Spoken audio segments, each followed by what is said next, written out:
काशी विश्वनाथ ओगड़दानी त्रिकालदर्शी कैलाशी अविनाशी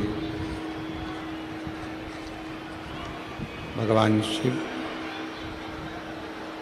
जिनकी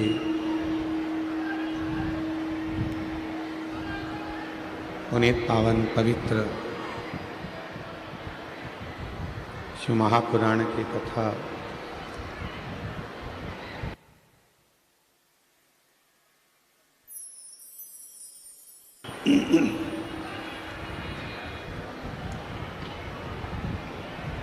भगवान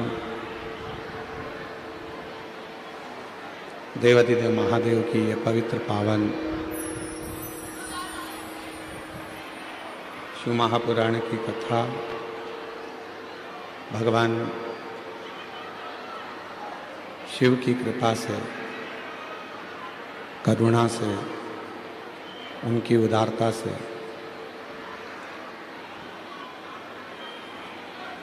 मीरा भयंदर मुंबई महाराष्ट्र के इस पवित्र पावन प्रांगण में भगवान ओगड़दानी की कृपा से ये पवित्र कथा 5 दिवसीय शिव महापुराण की कथा चल रही है, जिसका आज 2 दिवस है। कथा के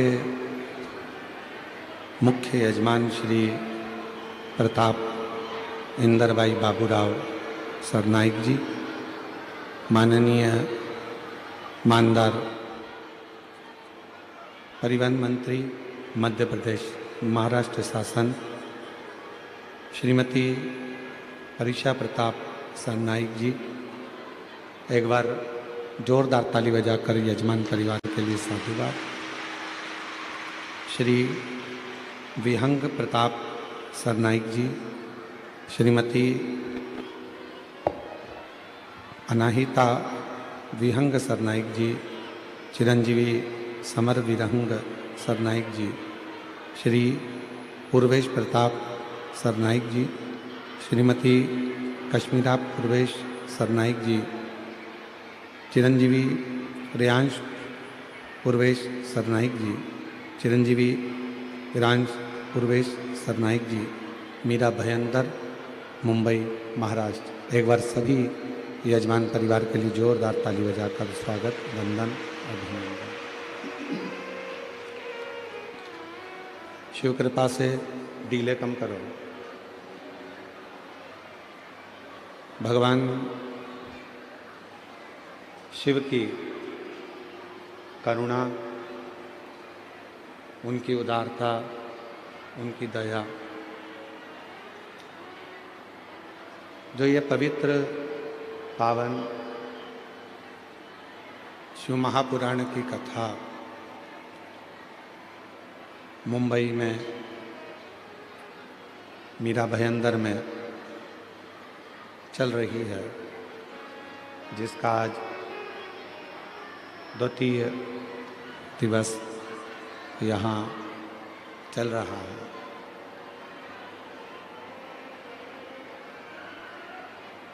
शिव की कृपा है, करुणा है, उनकी उदारता है, जो आप और हमको सबको ये पवित्र पावन शिव महापुराण की कथा श्रवण करने का सौभाग्य प्राप्त हुआ।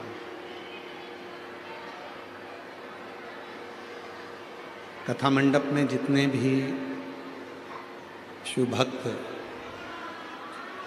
मंडप के अंदर और मंडप के बाहर बैठे हैं, डीले कम करो, बाहर की आवाज़ पूरी आ रही है, चोंगों की, बक्से चालू करो, बक्से बढ़ाओ। मंडप में विराजमान सभी श्रोता भाई बहन, जो इस पवित्र पावन शिव महापुराण की कथा का लाभ ले रहे हैं, वो अपने जीवन को सार्थक कर रहे हैं।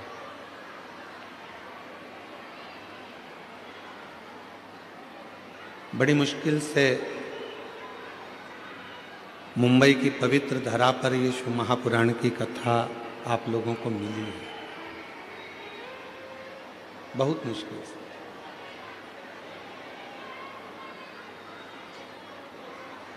यजमान परिवार की थी, उसमें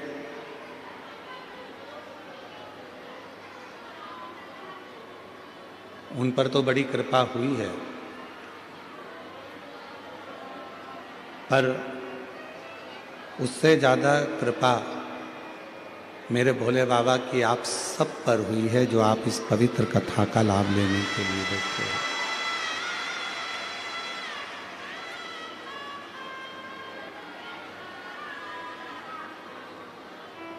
अब इस कथा में से आप कितना ग्रहण करते हैं, कितना अपनी जिंदगी में उतारते हैं, यह आपके ऊपर निर्भर करता है।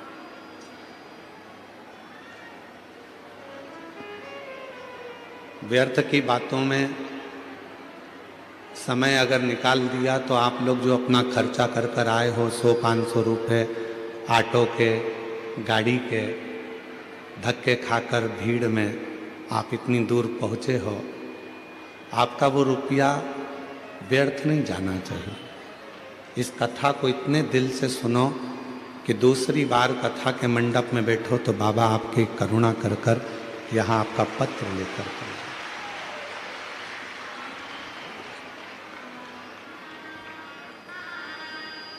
और मैंने तेरे ही भरोसे बाबा, तेरे ही भरोसे हवा विच उड़ती जावांगी, बाबा डोर गतो छड़ी नाम कटी जावांगी।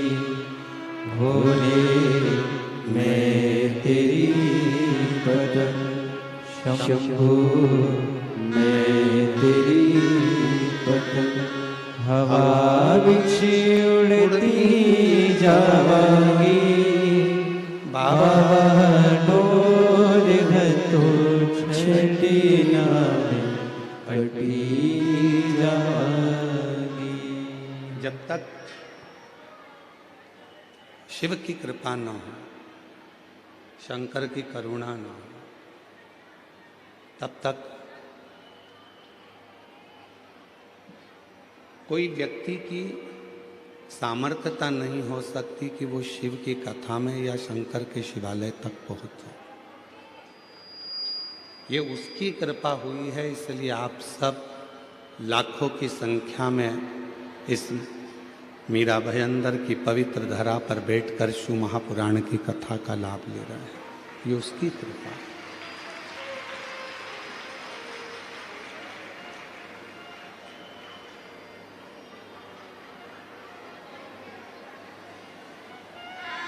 शिव के मंदिर में जाना या शिव की आराधना करना, साधना करना इतना सरल नहीं है।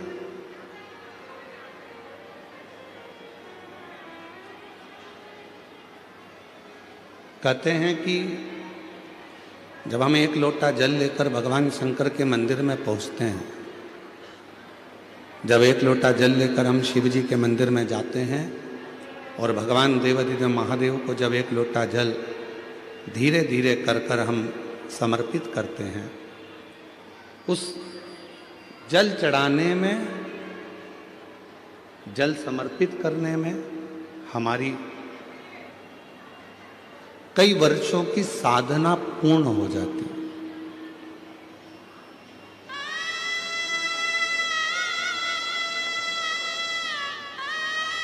एक बार माता सती जी ने भगवान शिव जी से एक प्रश्न किया था।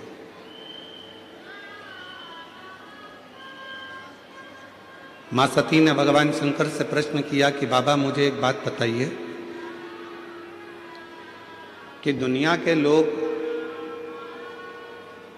जब पूर्ण तरह से भटक जाते हैं और पूर्ण तरह से जब भटक गए, फिर आखिरी में आपके पास जब पहुंचते हैं तो आप उनका उद्धार कैसे कर देते हैं?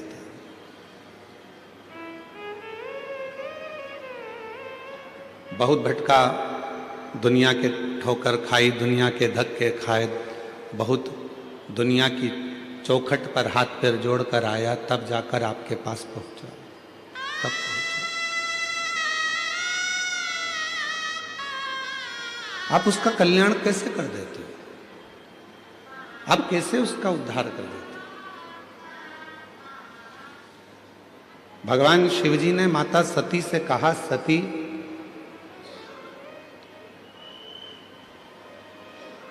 3.5 करोड़ रोम छिद्र ये मनुष्य के शरीर में है और 21,600 श्वास मनुष्य के शरीर से प्रतिदिन निकलती है। रोज प्रतिदिन 21,600 श्वास इस शरीर से निकलती है। 3.5 करोड़ इस शरीर में रोम छिद्र हैं और ना जाने कौन सी श्वास आखिरी होती है, पता नहीं पड़ता। शिव कहते हैं जैसे डूबने वाला व्यक्ति को पानी एक मौका देता है, उछाल कर बाहर फेंक देता। जो नदी में डूबते हैं, कुएं में डूबते हैं, सरोवर में डूबते हैं, खड्डे में डूबते हैं, समुद्र में डूबते हैं, पानी में डूबते हैं, तो उनको जल एक मौका बाहर निकलने का देता है कि आप इस पानी से बाहर निकल जाओ।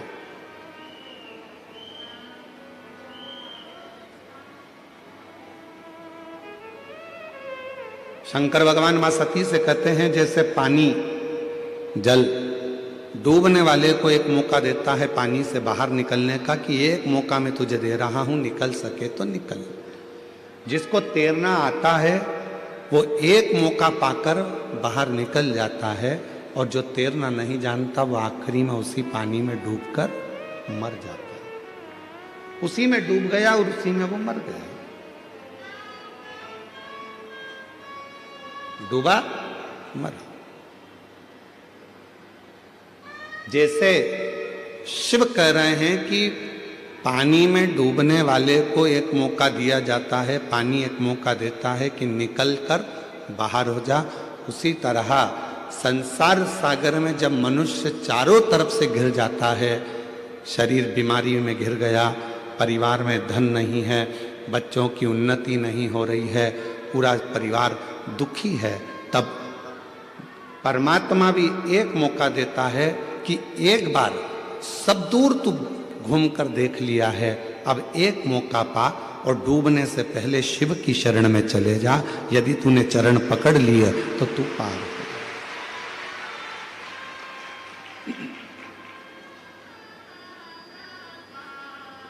यदि तूने चरण पकड़ लिए तो तू पार हो गया, और यदि चरण नहीं पकड़े तो तू रह गया।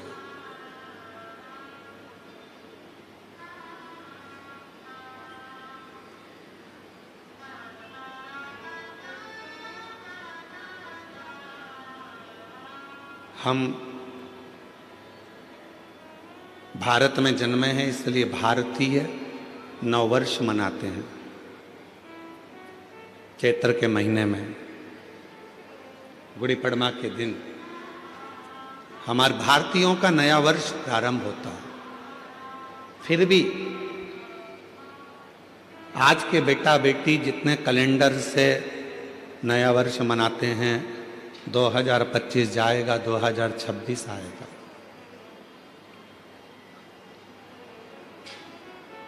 शिव महापुराण की कथा इस 2025 में आपके मुंबई में हो रही है। जब अगला 2026 आए तो यहाँ पर जितने शिव भक्त बैठे हैं वो भगवान से ऐसी प्रार्थना कर कर जाना कि मेरे भोले बाबा हमको उस लायक बनाना कि एक बार हम भी अपनी मुंबई में शिव महापुराण की कथा खुद करें। इतना सामर्थ्यवान हमको बनाना। अब उतना सामर्थ्यवान बनने के लिए आपको दो चीजें चाहिए। आप सब 2026 जब प्रारंभ हो तो दो चीजें अपने पास में रखना, एक मेहनत और दूसरा महादेव। अगर आपके पास में है तो आप 2026 में एक ना एक बार शिव पुराण की कथा जरूर करवा सकते हो। मेहनत और महादेव। आज व्यक्ति मेहनत से पीछे हट जाता है। शिव महापुराण की कथा कहती है दुनिया में ऐसा कोई कुर्सी नहीं, ऐसा कोई सिंहासन नहीं, ऐसा कोई पद नहीं जिस पे तुम नहीं बैठ सकते।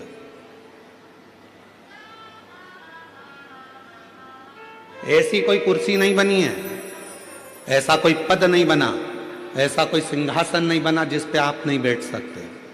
बस उस पे बैठने के लिए आपको दिन रात एक करना पड़ेगा, बहुत मेहनत करना पड़ेगी और साथ में महादेव को एक लोटा जल चढ़ाना पड़ेगा, तो वो कुर्सी आपके पास में आएगी जरूर, वो पद भी आए।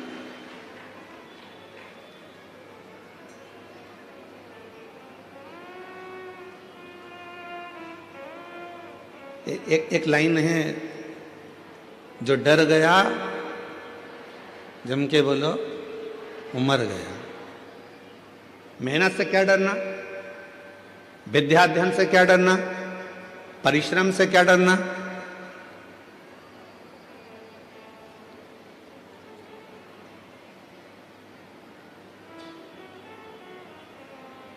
किसी ने कह दिया कि तू ये डॉक्टर की पढ़ाई नहीं कर सकता, तू नीट क्लियर नहीं कर सकता, तू आईएएस ऑफिसर नहीं बन सकता। जिसने कहा उसी दिन अपने मन में संकल्प कर लीजिए कि अब मैं नीट क्लियर कर रहूँगा, अब मैं सीए क्लियर कर रहूँगा, अब मैं आईएएस ऑफिसर बनकर रहूँगा। अब मुझे मेहनत को बढ़ाना है, 4 गुना करना है, परिश्रम करना है, रात दिन एक करना है और शिव जी को एक लोटा जल चढ़ाना है और बढ़ते चले जाना है। तो निश्चित है कि मैं अपनी उस मंजिल तक पहुँचूँगा।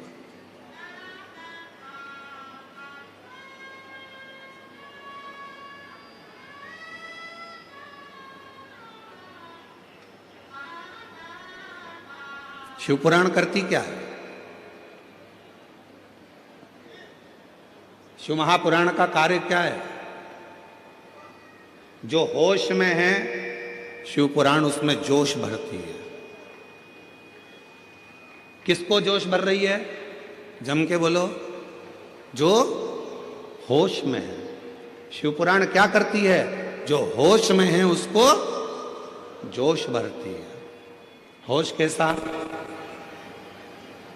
कई लोग होते हैं नशे में रहते हैं, उनको होश ही नहीं रहता। कोई धन के नशे में है, कोई सत्ता के नशे में है, कोई वैभव के नशे में है, कोई अपनी वाणी के नशे में है, कोई अपनी काया के नशे में है, कोई अहंकार के नशे में इतना चूर रहता है कि उसमें फिर होश नहीं रहता, उसमें होश नहीं रहता। इतना नशे में डूबा रहता है कि वो होश खो बैठता है, उसके अंदर होश नहीं रहता।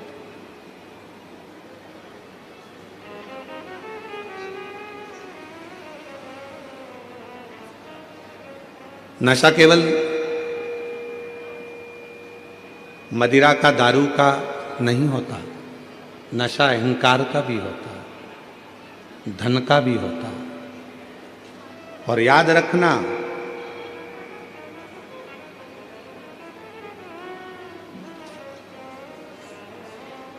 पानी में डूबोगे तो बचने के सार हैं,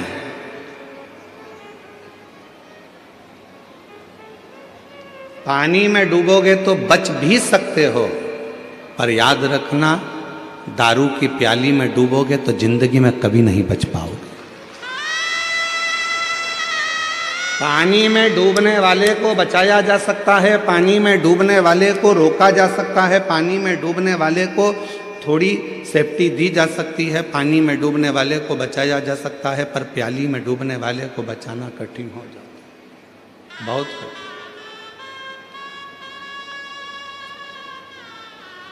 और उससे भी ज़्यादा कठिन है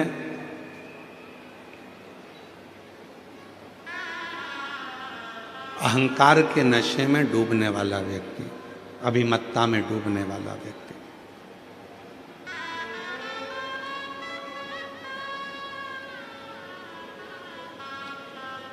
हमारे यहाँ तो कितनी सुंदर भाषा में कहा कि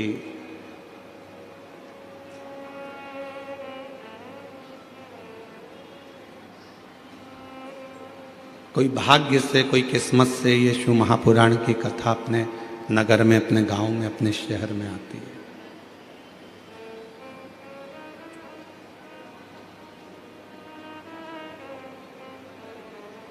दौलत को पाके तुम कभी अभिमान ना करो, दौलत को पाके तुम कभी अभिमान ना करो, दौलत को पाके तुम कभी अभिमान ना करो, माटी में मिल जाती है दौलत कभी कभी, माटी में मिल ही जाती है दौलत कभी कभी, होती है अपने मुंबई में शिव पुराण कभी कभी, होती है अपने मुंबई में शिव पुराण कभी कभी, बेटे को पाके तुम कभी अभिमान ना करो, बेटों को पाके तुम कभी अभिमान ना करो, बन जाते हैं पड़ोसी बेटा कभी कभी, बन जाते हैं पड़ोसी बेटा कभी कभी,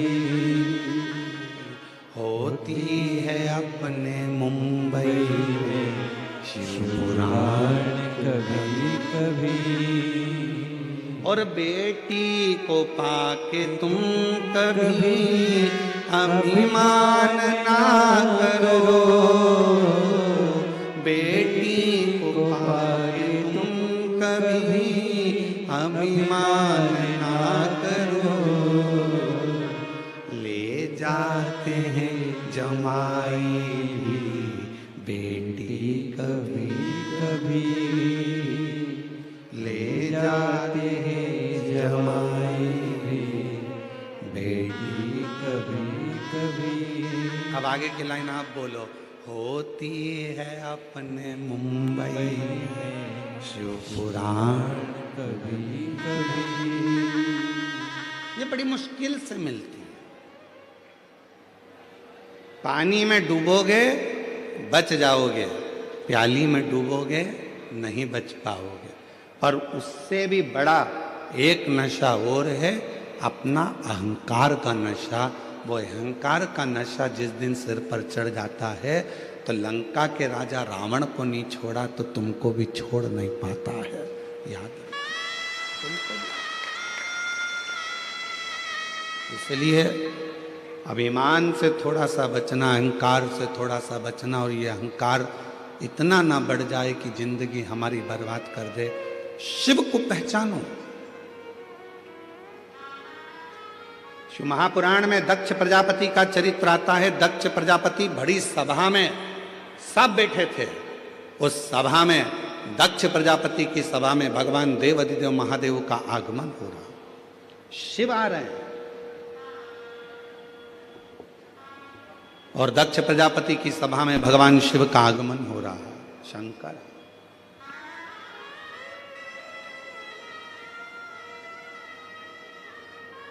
बीच में भगवान विष्णु जी मिल गए, शिव जी उनसे मिलने में रह गए। थोड़े आगे बढ़े तो ब्रह्मा जी मिल गए, ब्रह्मा जी से मिलने में रह गए। फिर और आगे बढ़े तो इंद्रदेव मिल गए, गरुण देव मिल गए, वरुण देव मिल गए। डीले कम कर दे बाबा।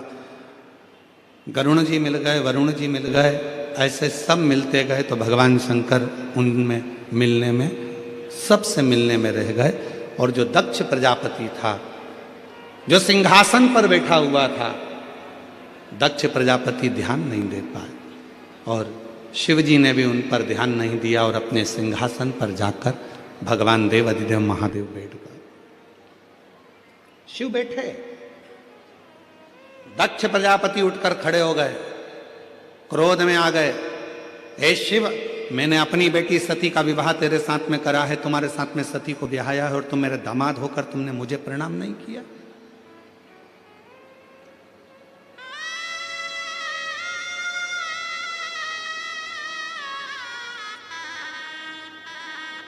ब्रह्मा जी खड़े हो गए।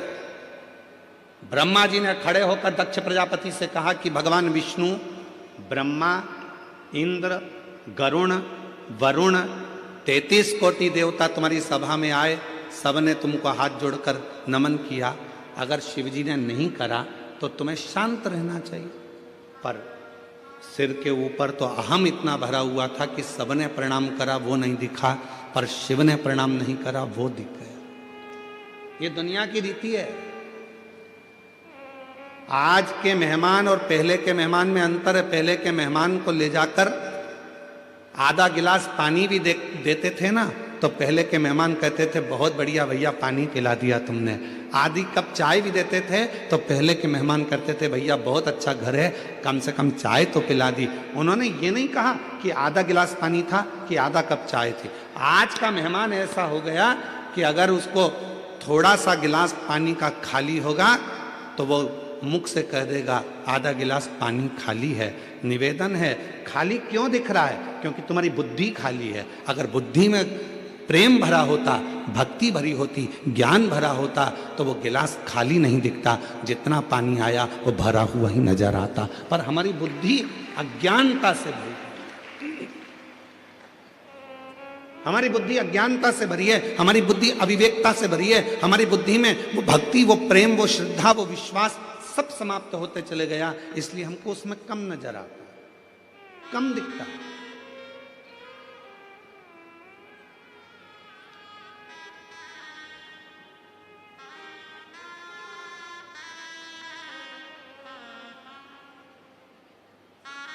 महाराज, भगवान की इतनी कृपा है आज के समय में, उस भोलेनाथ को रोज का धन्यवाद दो तो कम है। रोज का धन्यवाद देना तो कम है। कोरोना महामारी आई थी, पूरा विश्व हिल गया था। तुम्हारे आसपास में भी ना जाने कितने जवान की जवान बेटा बेटी चले गए होंगे। अंदाजा लगाना, उसके बाद भी अगर तुम आज जिंदा बैठे हो, शिव पुराण की कथा सुन रहे हो, तो शिव जी को धन्यवाद देना कि तूने पूरे बगीचे के फूलों को तोड़ दिया पर मेरे जैसे कांटे को अपने पास में रख लिया। ये कृपा, ये तेरी कृपा, ये तेरी उदारता, ये तेरी करुणा, ये तेरी दया है जो तूने हमको संभाल कर रखा। नहीं तो उखड़ तो अपन जब ही गए थे।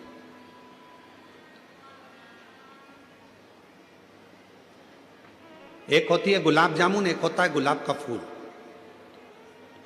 किस किस ने देखी है दोनों चीजें? हाथ उठाओ जल्दी से।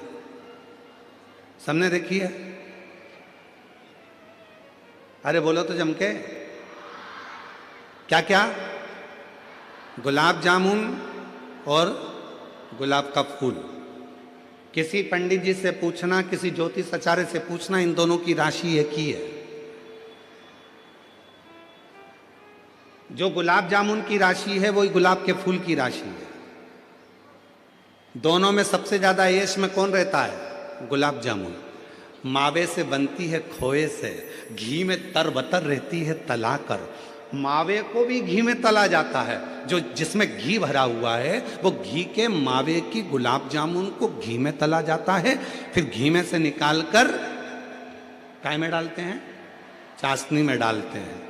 कितनी तरबतर रहती है, घी में तरबतर, चाशनी में तरबतर, इलायची में तरबतर, केसर में तरबतर, इतनी सुख की जिंदगी जीती है गुलाब जामुन। और वो गुलाब का फूल कांटों में पैदा होता है, कांटों में बड़ा होता है, कांटों में रहता है, पर दोनों की राशि एक जैसी है। पर दोनों में अंतर क्या है? गुलाब जामुन भले चाशनी में रही हो, गुलाब जामुन भले घी में रही हो, पर खाने के बाद भ्रष्टा में चली जाती है, गंदगी में चली जाती है। और गुलाब का फूल भले कांटों में रहा हो, पर टूटने के बाद मेरे देव अधिदेव महादेव के चरणों में चला जाता है।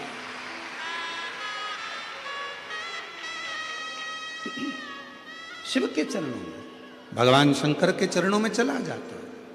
राशि एक ही है, गुलाब का फूल और गुलाब जामुन की राशि एक ही है, पर याद रखना सुख मिल रहा है वो परमात्मा से दूर है, दुख मिल रहा है परमात्मा के नजदीक है, परमात्मा के नजदीक।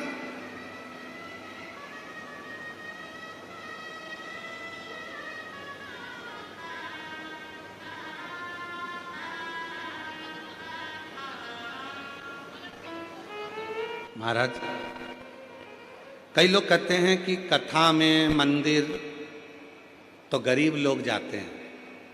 कई लोग कह देते हैं, कहने वाले, ताना देने वाले, अपशब्द कहने वाले कह देते हैं गरीब लोग जाते हैं। तो फिर वो विचार करिएगा, अंबानी परिवार भी तो भगवान के मंदिर में जाकर, हर तीर्थ में जाकर खड़ा होता है। बिरला परिवार भी हर तीर्थ में खड़ा होता है। बड़े बड़े उद्योगपति भी भगवान की अविरल भक्ति में जाकर खड़े होते हैं।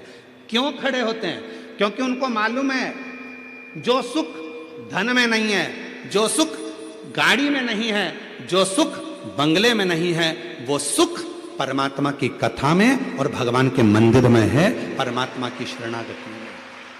वो सुख कहीं नहीं मिल सकता। एसी के रूम में तो हमेशा ही रहते हो, अच्छी अच्छी गाड़ियों में तो हमेशा ही घूमते हो, दिल्ली के मुंबई के ट्रैफिक में तो हमेशा ही फंसते हो। मुंबई के ट्रैफिक में फंसोगे उसका कोई फल नहीं मिलना है, पर शिव महापुराण के ट्रैफिक में फंस गए तो उसमें भी तुम्हारा कल्याण निश्चित है। ये शिव पुराण का ट्रैफिक है। हो सकता है 1.5 घंटा 2 घंटा ट्रैफिक में जाम में तुम फंस जाओ, चिढ़ना मती, हताश मत होना। शंकर भगवान चाहता है, मेरे पास से जा रहा है, धीरे धीरे जाएगा। हो सकता है 3 महीना तो दूर, मैं आज की आज तेरी जिंदगी पलट कर रख दूं, दूसरा दिन तुझे क्या दे दूं? आज मैं तेरा जीवन पलट दूं, आज मैं कृपा कर दूं तुझ पर, क्यों चिंता करता है? तुम मेरे लिए चलकर आया है। शिव महापुराण की कथा कहती है, तुम किसी के घर में जाओगे तो कोई तुम्हारे घर में, बोलो बोलो बोलो, आएगा। तुम किसी की शादी में जाओगे तो कोई तुम्हारी शादी में आएगा।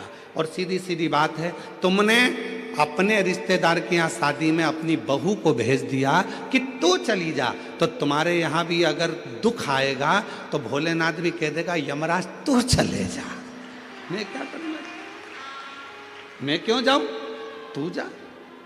ये तो रिश्तेदारी वाली बात है। आपका संबंध कैसा है, आपका रिश्ता कैसा है, आपके नाते कैसे हैं, आपका संबंध किस भाव का है, ये आपके ऊपर निर्भर करता है।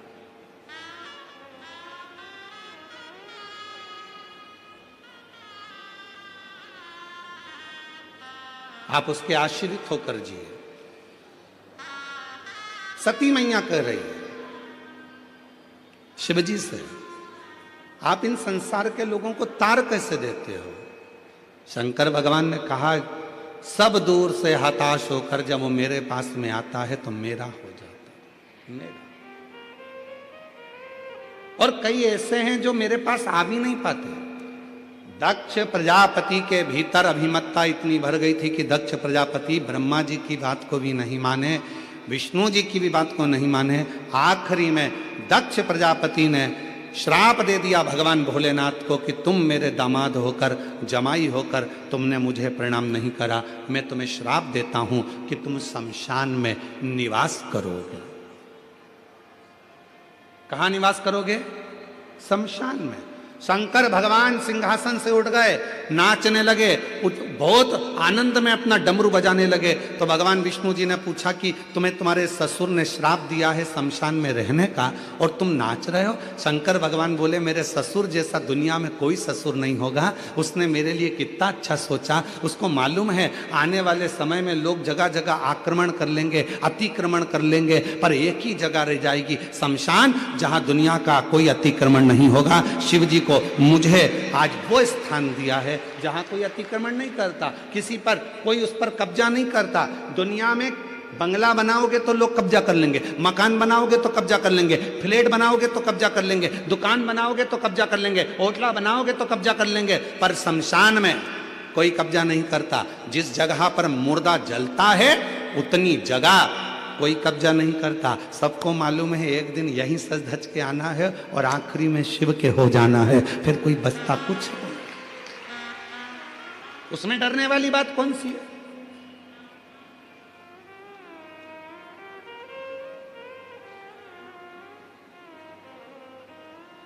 और तेरे भरोसे मेरी गाड़ी, तू जाने तेरा काम जाने, तेरे भरोसे मेरी गाड़ी तू जाने तेरा काम जाने, तू जाने तेरा काम जाने, तू जाने तेरा काम जाने, तू जाने तेरा काम जाने, तू जाने तेरा काम जाने, तेरे भरोसे मेरी गाड़ी तू जाने तेरा काम जाने।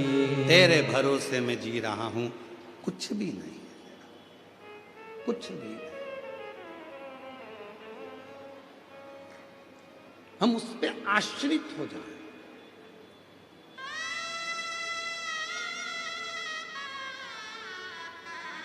कितना कृपालु होगा जरा सोचिएगा मेरे देवादिदेव महादेव। एक मधुरा नाम की अप्सरा थी, बहुत सुंदर थी, बहुत सुंदर। इतनी सुंदर अप्सरा थी, इतनी सुंदर अप्सरा थी कि उसको कोई देख लेता था तो कहते हैं कि वो 100-200 साल तो वहीं एक जगह पर खड़ा रह जाता था। इतनी सुंदर अप्सरा थी मधुरा, इतनी सुंदर।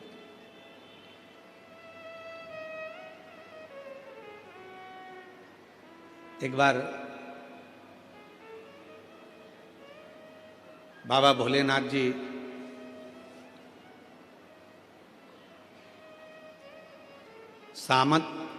समाधि में लीन थे, साधना में लीन थे।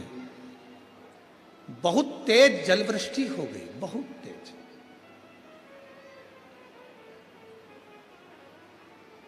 इतना तेज जलवृष्टि हुई, इतनी तेज जलवृष्टि हुई, पूरा जल भगवान शंकर की साधना पर गिर रहा था, शिव पर गिर रहा था। शंकर भगवान बड़े सुंदर दिख रहे थे, बड़े सुंदर। कभी मौका लगे तो दर्शन करिया करो, कभी कभी ऐसा भी दर्शन करा करो जब शिवजी के शिवलिंग के ऊपर जो जलाधारी लगती है, करें आप लोगों ने दर्शन। शिवजी के शिवलिंग के ऊपर जो जलाधारी होती है और जलाधारी में से बूंद बूंद पानी शंकर भगवान के ऊपर गिरता है, शिवजी के ऊपर गिरता है। कभी कभी उसका भी एक प्रेम से दर्शन करा करो, बहुत ध्यान से दर्शन करा करो कभी उसका। आप लोगों को पहले भी कहा कि जो जलाधारी होती है जिसमें से बूंद बूंद पानी गिरता है, वो शंकर भगवान की 5 लड़कियां हैं। कितनी बेटियां हैं? 5। सब लोग उसका नाम बोलेंगे। जया, विषहरा, शामलीवारी, दौतली, देव। ये शंकर भगवान की 5 लड़कियां हैं जो शिवजी के ऊपर निरंतर एक एक बूंद पानी गिरा रही है। निरंतर जल गिर रहा है, निरंतर जल पड़ रहा है। कभी अगर मौका मिला करे तो एक बार जब आप शिव जी को जल चढ़ाने जाओ, लोटा भर के जल चढ़ाने जाओ, भगवान शंकर को जल अर्पित करने जाओ, तो कभी कभी अगर तुम्हारे थोड़ा सा समय तुमको तुम्हारे घर से अगर मिल जाए तो 2-5 मिनट शिव जी की जलाधारी में से जो पानी गिरता है उसका भी दर्शन करा करो, उसका दर्शन किया कभी कभी। और यहां तक शिवपुराण कहती है जलाधारी में से जब पानी गिर रहा हो और भगवान तुम्हारे हाथ में अगर कोई बेलपत्री का पत्ता हो, नहीं हो तो मंदिर की बेलपत्र जो चढ़ी चढ़ाई हो वो भी अगर आपने शिवलिंग पर चढ़ा दी और थोड़ी देर बैठ गए और बूंद बूंद पानी उस पर से गिर रहा है, थोड़ी देर वो जया विषहरा श्यामली बारी दौतली देव, वो बूंद बूंद पानी उसमें से गिर रहा है, उसको गिरने दो। और थोड़ी देर दर्शन करने के बाद उस बेलपत्र को डॉक्टर जिसको कह दे कि इसकी ब्लॉकेज ज़्यादा है, इसका ऑपरेशन करना पड़ेगा, बाईपास करना पड़ेगा, डॉक्टर साहब से कहना मुझे 2 दिन दे दो मात्र, परसों के दिन बाईपास करा लूँगी या 2 दिन आप ट्रीटमेंट करो। 2 दिन जो शिव जी के जलाधारी में से पानी गिरता है, जया विषहरा श्यामली बारी दौतली देव जो पानी को गिरा रही होती हैं, उसके नीचे रखी हुई बेलपत्र को यदि जिसके हार्ट में प्रॉब्लम हो, जिसके थायराइड की प्रॉब्लम होती है, अगर वो बेलपत्र को अगर उस व्यक्ति को 2 दिन एक चढ़ी हुई बेलपत्र फिर एक चढ़ी हुई बेलपत्र 2 दिन खिला दीजिए और तीसरे दिन फिर जांच कराइए, डॉक्टर आपको बोलेगा कि अभी ऑपरेशन की जरूरत नहीं है, दवाइयों से आराम लग जाए, दवाइयों से आराम। डॉक्टर को जरूर दिखाओ, डॉक्टर का इलाज करवाओ, क्योंकि हमारे यहाँ शिव महापुराण में डॉक्टर को शिव का एक रूप कहा गया है, शंकर भगवान को डॉक्टर कहा गया है, क्योंकि शिव और डॉक्टर दोनों को विश्वास का प्रतिबिंब कहा गया। डॉक्टर का प्रतिबिंब विश्वास। एक पत्र है, अच्छा है,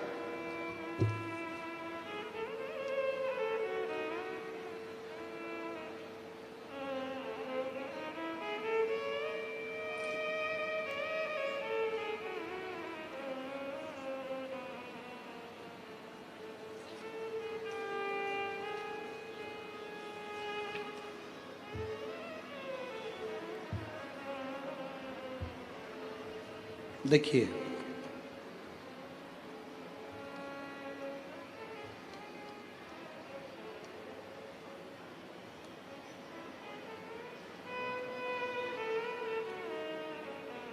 मेरा नाम साधना मिश्रा है, मेरे पति का नाम शिव शंकर मिश्रा है। मैं विरार पालघर महाराष्ट्र में रहती हूँ। कहीं बैठी हों तो हाथ हिला सकती हैं, अगर कहीं बैठी हो तो हाथ हिला सकती हैं। मेरा नाम साधना मिश्रा है, मेरे पति का नाम शिव शंकर मिश्रा है। मैं विरार पालघर महाराष्ट्र में रहती हूँ। कहीं बैठी हो तो हाथ हिला सकती हैं। आप ही हैं, आ जाइए, आ जाओ, एक बेलपत्र लेकर जाइएगा। गुरुजी, मैं बाबा की कृपा का क्या वर्णन करूं। 2022 में मेरे पति को कैंसर हो गया था। टाटा हॉस्पिटल मुंबई में मैंने दिखाया, डॉक्टर बोले 4थे स्टेज का कैंसर है, मात्र 6 महीने की इनकी उम्र है, तुम इनकी सेवा कर लो और इससे ज़्यादा कुछ नहीं है। ऑपरेशन भी कराओगे, सफलता इसमें नहीं है, क्योंकि 4th स्टेज का है, ये नहीं बचेंगे, इनको आप घर ले जाओ। हमने डॉक्टर से कहा आप दवाइयाँ दीजिए, बाकी का शिव जी पर छोड़ दिया। गुरुदेव, एक रिश्तेदार ने कहा सियोर वाला बाबा कथा कहता है, वो वर्णन करता है कि शिव पर चढ़ी हुई बेलपत्र यदि खिलाई जाए, शंकर पर चढ़ा हुआ पानी पिलाया जाए और घर से 1 लोटा जल रोज ले जाकर चढ़ाया जाए तो उसका फल मिलता है। गुरुदेव, मैं तो जानती भी नहीं थी, किसी के कहने पर मैं सीहोर पहुंच गई। सीहोर में जाकर वहां कंकर शंकर की पूजा की है। गुरुदेव, सीहोर गए, वहां जाकर कंकर शंकर की पूजा की है, वहीं से एक रुद्राक्ष मांग कर लाए, वही गलाकर बाबा को चढ़ाते और वही जल अपने पति को पिलाते। एक बेलपत्र बाबा से मांग कर लाती और शिव जी की बेलपत्र अपने पति को खिला देती। आज डॉक्टर ने 2022 में गुरुदेव केवल 6 महीने दिए थे। आज मेरे बाबा की कृपा से उनको पूर्ण तरह से कैंसर में आराम मिल गया और बाबा की कृपा से वो ठीक हैं। ये शिव की कृपा है। गुरुदेव एक बात और कहना चाहती हूँ, मेरा लड़का गुरुदेव मेरा लड़का नीट की तैयारी कर रहा था लेकिन निकल नहीं पा रहा था। तब मैं उसको सूरत में जब कथा हो रही थी वहाँ पंडाल में लेकर गई, क्योंकि मैंने सुना था पंडाल में बैठकर जो मांगा जाता है शिवजी 3 महीने के अंदर जरूर देते हैं। मैंने अपने लड़के से कहा तू मुझे मेरे साथ सूरत चल। मेरा लड़का सूरत गया। कथा के पंडाल में बहुत भीड़ थी। हम लोग एक कोने में जाकर बैठ गए, कथा सुनी। वहाँ की मिट्टी को मैंने अपने बेटे के मस्तक पर लगा दिया और कहा यहाँ प्रणाम कर कर चल, बाबा से बोल कर चल कि नीट क्लियर हो जाएगा, मैं पंडाल में कथा सुनूंगा। गुरुदेव आज मैं बाबा को धन्यवाद देने के लिए आई हूँ। मेरे लड़के ने सूरत से आने के बाद आपके कहने पर पढ़ाई को 4 गुना बढ़ाया, रात दिन एक कर दिया और बाबा की कृपा से वो नीट क्लियर कर लिया। आज मेरा लड़का नांदेड़ में MBBS की डॉक्टरी की पढ़ाई कर रहा है। मैं बाबा को यहाँ प्रणाम करने के लिए आई। ये शिव भक्ति, ये शिव की उपासना है, ये शिव की साधना है, ये शिव की कृपा है, ये करुणा, ये दया है।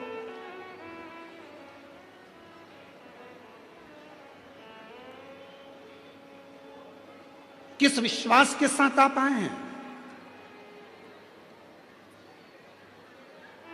क्या कहने के लिए बाबा के पास बैठे हैं? तुम्हारी मुंबई में बहुत कथा होती होगी, बहुत इवेंट होते होंगे, पर याद रखना ना तो ये कथा है और ना ये इवेंट है। यहाँ तो जितनी बेटियां और जितने बेटे आए हैं वो अपने पिता से, देवाधिदेव महादेव से बात करने के लिए आए हैं, अपने बाप से मिलने के लिए। वो अपने पिता से मिलने के लिए आए, अपने दिल का भाव कहने के लिए आए। ये इवेंट नहीं है, ये बाबा का घर है, ये बाबा का दर है। कहते हैं भूमि पर अगर एच लिखा होता है तो वह हेलीपैड कहलाता है, जहां हेलीकॉप्टर उतर जाता है। शिव महापुराण का जहां पंडाल लगता है, मेरा भोलेनाथ कैलाश पर से भ्रमण करता हुआ आता है और उस कथा के पंडाल में उतर जाता है। कथा वो शिव है, वो शंकर।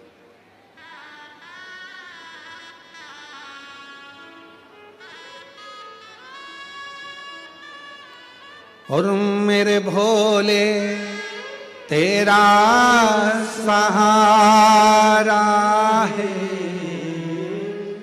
मेरे भोले तेरा सहारा है, मेरी नैया का तू किनारा है, मेरी नैया का तू किनारा है।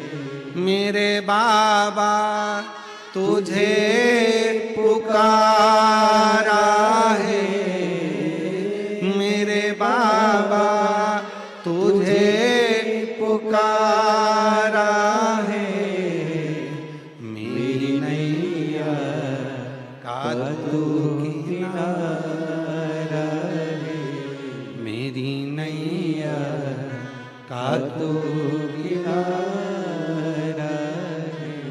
यहाँ शिव से बात करी जाती है, यहाँ शंकर को अपना दर्द सुनाया जाता, यहाँ शिव को अपना भाव कहा जाता है, शिव को अपनी बातें कही जाती हैं। यहाँ केवल कथा नहीं, यहाँ पिता के साथ में चर्चा होती है, बात होती है और शिव उसको स्वीकार करते हैं। शिव स्वीकार।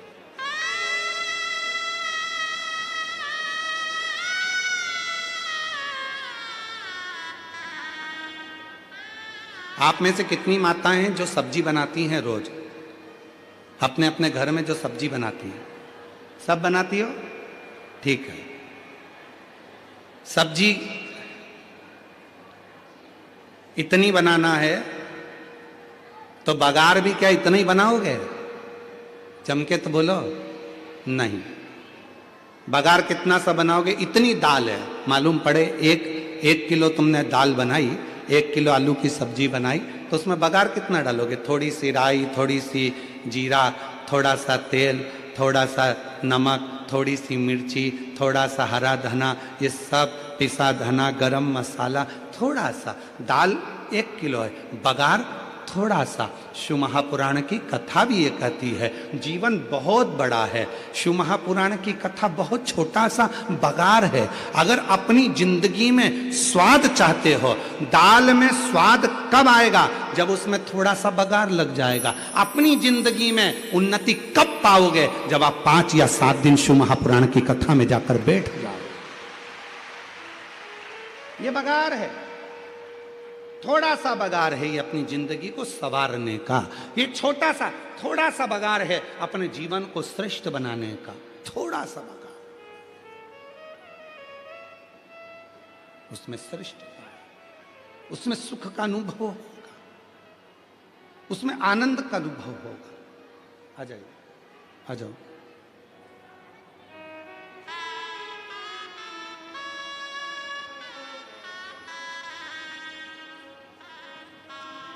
और शंभु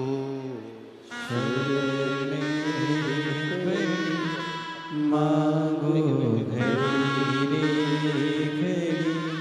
दुख काटो। जोरदार ताली बजाओ। डॉक्टर ने केवल 6 महीना दिया था पति को और कह दिया था कि इसको घर ले जाओ।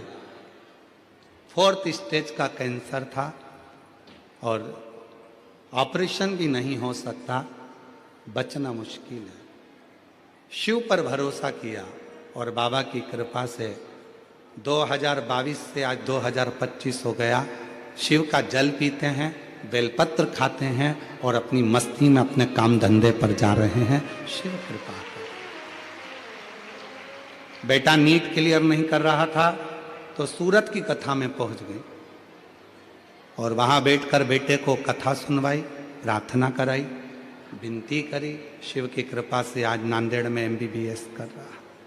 शिव उपासना, शिव भक्ति।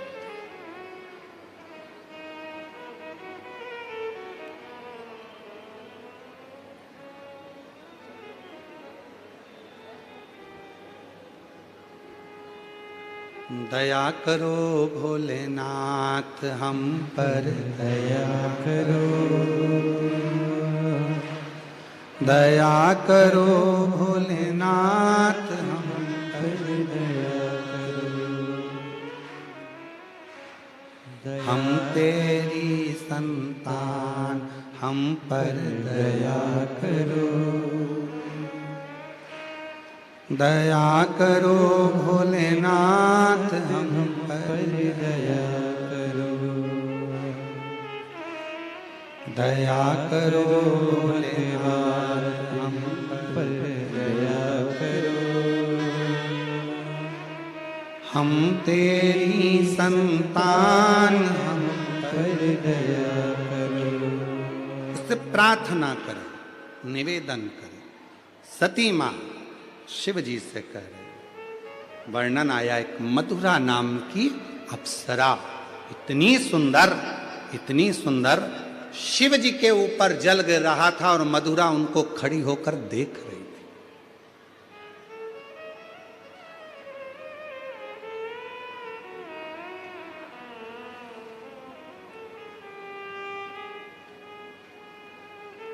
जो मधुरा अप्सरा को देखता था वो खड़ा की खड़ा रह जाता था सालों तक। पर शिवजी के सामने मधुरा अप्सरा पहुंची पर भगवान देवादिदेव महादेव ने अपने नेत्र तक नहीं खोले। भगवान शंकर नेत्र नहीं खोले।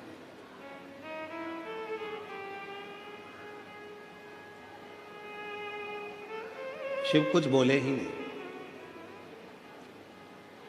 रोज प्रतिदिन मधुरा अप्सरा आती, नृत्य करती, नाचती, चली जाती। रोज आती, रोज नृत्य करती, नाचती, चली जाती। प्रतिदिन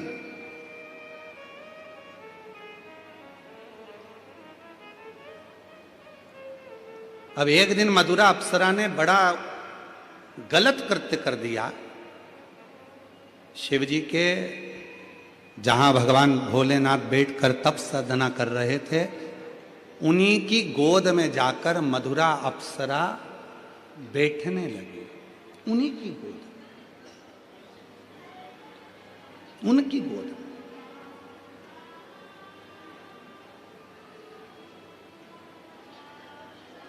मेरी जीजियों, मेरे जीजाओं, मेरी बेटियों, बेटाओं, मेरी माता, मेरे बुजुर्ग माँ बाप, एक बात अपने अंदर उतार कर रखिएगा। शिव के मंदिर में जब जल चढ़ाकर आप वापिस आए,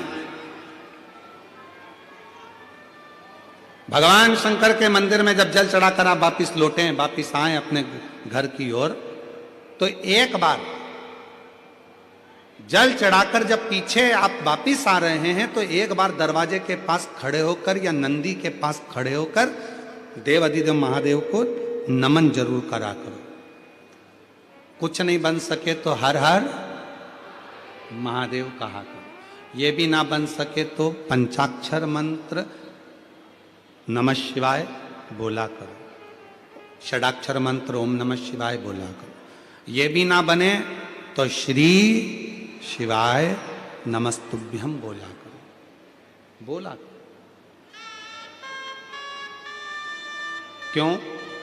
हो सकता है हमारे पूजन में, हमारी अर्चना में, हमारी साधना में, हमारी आराधना में, भगवान की आराधना में, जल चढ़ाने में, पूजन करने में, कोई भगवान का भजन करने में कोई कमी रह गई हो, तो हम चलते चलते, जैसे आप लोग जब जाते हो तो जाते जाते कहते ना, भैया अगर कुछ कहने में गलती हुई हो तो क्षमा करना भैया, हम आपसे हाथ जोड़।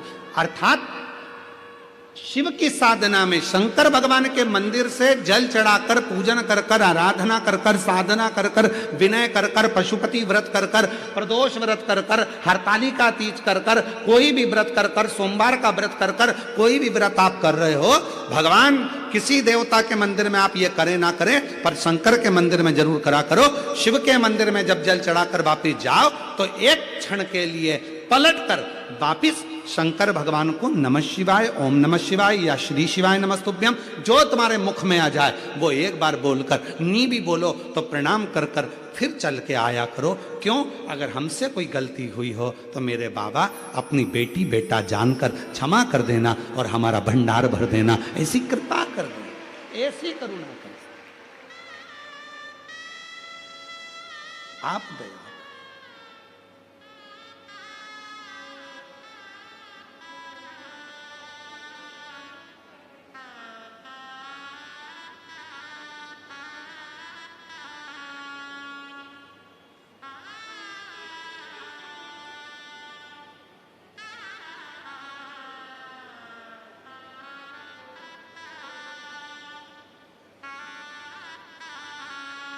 फिर शिव आएगा।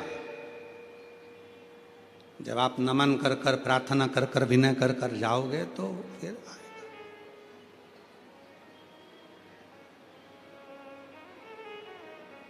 फिर पीछे नहीं हटोगे, कह सकते हो आला रे आला, शंकर आला, फिर कहोगे आएगा, शिव जरूर आएगा, शंकर जरूर आएगा, अविरल भक्ति के साथ आएगा। और जब वो आएगा तो दुनिया के सारे दुख, सारी तकलीफें, सारे कष्ट मिटा दे। एक पत्र है, अच्छा है, देखिए।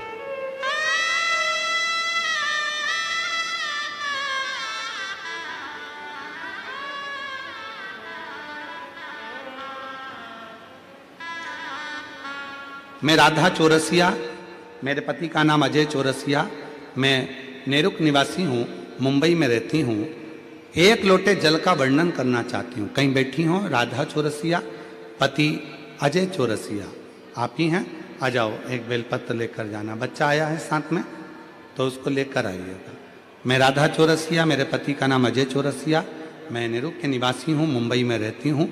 एक लोटे जल का मैं वर्णन करना चाहती हूँ। मेरी शादी को 15 साल हो गए थे, औलाद का सुख नहीं था। 2022 में मेरी मम्मी ने